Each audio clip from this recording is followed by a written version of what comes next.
Hey guys, what's happening? So today we are going to cut up some jerky meat. So first we start off with the meat.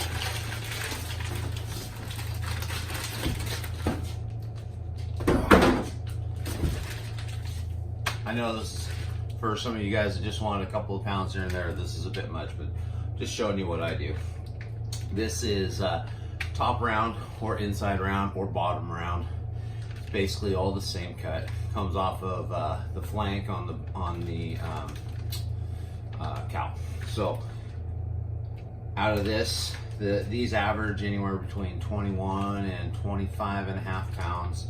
I'm going to lose about a third of that to fat, and so out of 25 pounds, I'm roughly going to end up with about 16 to 17 pounds of jerky meat.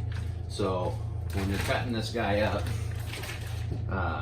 there's a cap, and then there's a couple different parts of what you would normally see in the grocery store for steaks. On the cap has your flank steak. Right through the center of it here, it actually goes kind of more like this, is your eye, the eye of round. That's a really good quality steak. When you buy them, if you buy the whole roast, the whole eye of round roast, they're about this long, about this big around, about 6.5, 7 pounds roughly. And then your sirloin steaks also come out of this same cut of meat. So first thing I do is I trim all the fat off. I got a bucket here. I save all my fat in the bucket because I use it in my pepperoni when I'm doing processing meat for guys. So what do you need? You need a good knife, a good sharp knife. Never use a dull knife. You will hurt yourself worse with a dull knife than you ever will with a sharp knife. I use a diamond steel. This was just about wore out. It's time to get a new one. But basically, when you're cutting and you're noticing that you're not cutting quite as smoothly as you did, 1, 2, 3, 4, 5 on the one side, flip it over. 1, 2, 3, 4, 5 on the other side, brings the edge right back. I always, after I sharpen, I just run a paper towel along that edge. I don't know if you can see that or not, but it takes the shards and shavings off at the edge of the knife. That way you're not getting anything contaminated in your meat. Anyway, then I have a bucket to put my trimmings in, of course. You'll want a cutting board. I have a beautiful butcher block here that I've been using for years that I got courtesy of my friend Joe Jester, and but it's just easier to film and show you here. So anyway, knife, some sort of sharpening device, whether it be a steel, whether it be a diamond.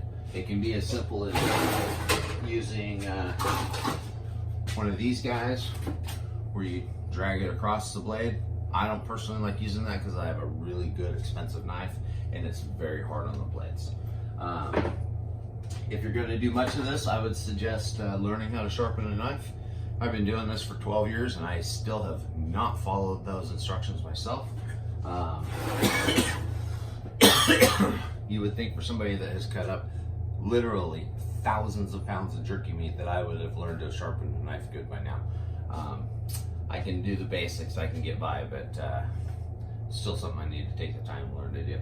Until then, I'm gonna keep paying my buddy Darren to sharpen them for me because he gets them uber sharp. So first thing you want to do is you want to take it out of the cryovac. If you notice there's some air in this cryovac, that is really unusual. These things are normally sucked up tight, and these things can stay in these cryovacs for 3, 5, 6 weeks because of the way that they're packaged at the meat packaging plant. So anyway, I got a big old sink in the back I'm going to go use to do that. I would recommend that you have a tub or a sink or something if you're going to have this kind of packaging to cut it open, because as you can see, there's a lot of blood in here and it makes a gnarly mess. So, oh, and the other thing you're going to want, gloves. I use vinyl powder-free gloves just because they're easier. What you use is completely up to you. All right, I'll be back in a minute.